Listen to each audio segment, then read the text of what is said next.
श्रापित गांव की कहानी। यह कहानी गोपीनगर गांव की है, जहां राम का गांव बहुत अमीर आदमी है। यहाँ के लोगों को केवल अपने काम से मतलब है।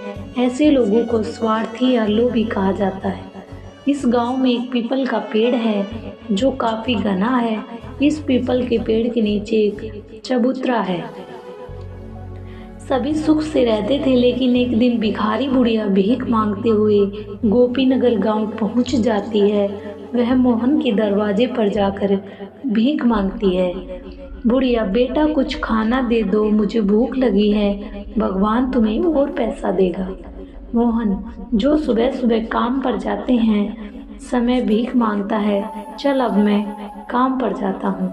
बाहर से आवाज सुनकर कमला अंदर से बाहर निकल आई। कमला, ठहरो, मैं उनके लिए खाना लाई हूँ। बूढ़ी औरत, भगवान तुम्हारा भला करेगा। बुढ़िया खाना लेकर चली जाती है। मोहन, खाना देने की क्या जरूरत थी? तुम पैसे बर्बाद करते हो। लोग हमसे ज्यादा अमीर हो रहे हैं और तुम पैसे बर्बाद कर रहे हो। कमला, फालतू बात मत करो, खाना खराब हो गया था तो मैंने दे दिया। खाना लेकर बूढ़ी भिखारी पीपल के पेड़ के नीचे चली जाती है। जब वह खाना खोलती है तो उसमें से दुर्गंध आती है। ध्यान से देखा तो उसमें कीड़े थे। बेचारी बुढ़िया खाना फेंक कर दूसरे घर में भीख मांगने चली गई और उसने शीला नाम की महिला से बात की। बूढ़ी औरत, भगवान की कृपा होगी, तुम मुझे कुछ खाना दो और हाँ, गंदा खाना मत दो, मैं पहले से ही बीमार हूँ और बीमार हो जाऊंगी। शीला, हाँ हाँ, तुम भीख मांगकर ऊपर से मांग लो, मेरे पास देने के लिए कुछ भी नहीं है। बेचारी बुढ़िया वहां से दूसरे घर में खाना मांगने गई। एक आदमी ने उसे कुछ खाने को दे दिया। बुढ़िया, बेटा थोड़ा और खाना दे दो, इससे मेरा पेट भी नहीं भरेगा। लड़का, देखो इससे ज्यादा हम नहीं दे सकते, तुम तो महंगाई के नौजवान हो, तुम्हें पता है पेट्रोल कितना महंगा हो गया है। बेचारी बुढ़िया को गांव के लोगों से इतनी कम भीख मिलती थी कि उससे उसका पेट नहीं भरता था। कुछ ही दिनों में वह और कमजोर हो गई। अत्यधिक गर्मी के कारण एक दिन बुढ़िया को बहुत प्यास लगती है। आसपास पानी न होने के कारण वह लोगों के घर जाती है और पानी मांगने लगती है, लेकिन वहाँ के लोग इतने नीच हैं कि वे गरीब बूढ़े को पानी तक नहीं पिला रहे हैं। बुढ़िया, पानी पिला दो, कोई पानी पिला दो। उसे कोई पानी नहीं पिलाता। वहाँ के लोग उसे देखकर भगा देते थे। लोगों के घर जाकर वह बहुत थक गई थी, लेकिन उसे पीने के लिए पानी की एक बूंद भी नहीं मिली। चलते चलते वह उस पीपल के पेड़ के नीचे जाकर बैठ जाती है। कुछ समय बाद बीमारी और पानी की कमी के कारण बुढ़िया वहीं मर जाती है। बुढ़िया की मौत के बाद वहाँ अजीबोगरीब घटनाएं होने लगती हैं। रात को जब सब सो रहे होते हैं तो आधी रात में एक महिला के रोने की आवाज़ सुनाई देती है। यह आवाज़ इतनी तेज होती है कि पूरा गांव सुन सकता है।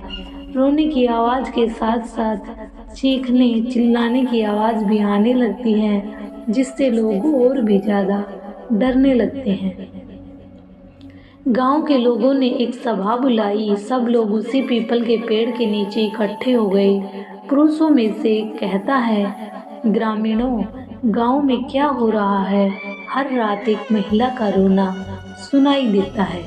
तभी एक महिला कहती है, इसका क्या उपाय है? मेरे बच्चे बहुत डरे हुए हैं। तो दूसरा आदमी कहता है, हर कोई रात में अपने घरों में हनुमान चालीसा बजाता है, उसके पश्चात आवाज आना बंद हो जाती है। लेकिन एक दिन मोहन उस पीपल के पेड़ के नीचे जा रहा था कि उसकी कार खराब हो गई। जो पीपल के पेड़ के नीचे से गुजरता था उसकी तबीयत खराब हो जाती थी और उसे तेज बुखार आ जाता था। तो कभी हंसी की आवाज़, कभी रोने की आवाज़ और कभी किसी के बात करने की आवाज़ आती है। ये सब बातें लोगों के अंदर से डर को और ज़्यादा बढ़ा रही थी। एक दिन अचानक गांव में पीपल के पेड़ के पास रहने वाला एक व्यक्ति कुछ दिनों के लिए लापता हो जाता है। सुबह उस व्यक्ति का शव पीपल के पेड़ के नीचे पड़ा मिला। इस बात से ग्रामीण और भी डर गए। कमला, शाम ढलने के बाद कोई घर से बाहर नहीं जाएगा। गांव में हर कोई अपने घर का दरवाजा बंद रखता है ताकि कोई लापता न हो जाए। मोहन, और उस पीपल के नीचे मत जाना, भूल से भी भूत रहता है, उस पर कुछ भी हो सकता है। तभी कमला और मोहन के बच्चे कहते हैं, ठीक है, हम कहीं नहीं जाएंगे। पूरे गांव में मानो मातम पसर गया हो। मोहन गांव के कुछ लोगों को लेकर एक साधु के पास जाता है और उस साधु बाबा से पूछता है कि एक बुढ़िया को भिक्षा न देने के कारण हम परेशान हैं। वह भूख और बीमारी से मरकर चुड़ैल बन गई है और अब सभी गांव वालों को सता रही है। बाबा, जो कुछ हो रहा है दोस्त, तुम सब गांव वालों का है। तुमने अपने लालच और क्रूरता के कारण एक बीमार और गरीब बुढ़िया को मार डाला। आप लोग उसे 2-4 रोटी भी नहीं दे सके, जिससे उस बेचारी की जान चली गई और अब वह अपना बदला ले रही है। धीरे धीरे लोग बीमार होने लगे और बीमारी बढ़ती ही जा रही थी, जिससे गोपी नगर के लोग उस गांव को छोड़कर दूसरी जगह जाने को मजबूर हो गए। लोगों की एक गलती के कारण उन्हें अपना घर, अपनी जमीन और अपनी सारी संपत्ति छोड़नी पड़ी। यह गांव अब वीरान हो गया है। यहाँ न कोई आता है और न ही यहाँ कोई रहता है। इसीलिए हमें कभी भी अहंकार और क्रूरता से किसी का अनादर नहीं करना चाहिए। यह सब कहानी काल्पनिक हैं। इन कहानी से किसी भी व्यक्ति और स्थान से कोई संबंध नहीं है। अगर आपको हमारी यह वीडियो अच्छी लगी हो तो प्लीज़ वीडियो को लाइक एंड चैनल को सब्सक्राइब करें। धन्यवाद।